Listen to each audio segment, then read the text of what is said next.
இன்றைக்கி எங்கள் வீட்டோட சமையல் பார்த்துடலாம்.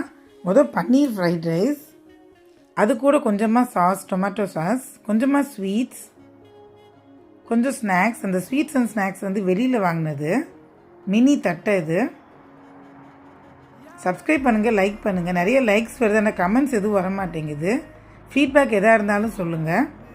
இப்போ ஃப்ரெண்ட்ஸ் அண்ட் ரிலேட்டிவ்ஸ்க்கெலாம் ஷேர் பண்ணுங்கள் என்னோடய சேனலில் ப்ளீஸ். அப்புறம் கொஞ்சமாக ஒரு கப்பில் ஒயிட் ரைஸ், அது கலந்துக்கிறதுக்கு கேர்டு, கெட்டி கேர்டு. அப்புறம் சீலான்னு சொல்லி வெயிட் லாஸ் ரெசிபி, ஒரு தோசை ஒன்று பண்ணி சாப்பிடுவேன் நான். மார்னிங் பிரேக்ஃபாஸ்ட் இல்லாட்டி ஈவினிங் நைட்டு டின்னராக கூட சாப்பிடுவேன். சீலா நிறைய வெஜிடபிள்ஸ் அண்ட் பன்னீர் போட்டு ராகி மாவு, கோதுமை மாவு, கடல மாவுலாம் கலந்து ரொம்ப டேஸ்ட்டாக நல்லாயிருக்கும். இது எவ்வளோ வேணால் சாப்பிட்லாம். வீடியோ எடுத்துருக்கேன் நான், போடுறேன், செக் பண்ணிக்கோங்க. இதான் இன்றைக்கி எங்கள் வீட்டோட சமையல். லைக் பண்ணுங்கள், ஷேர் பண்ணுங்கள். தேங்க்ஸ் ஃபார் வாட்சிங்.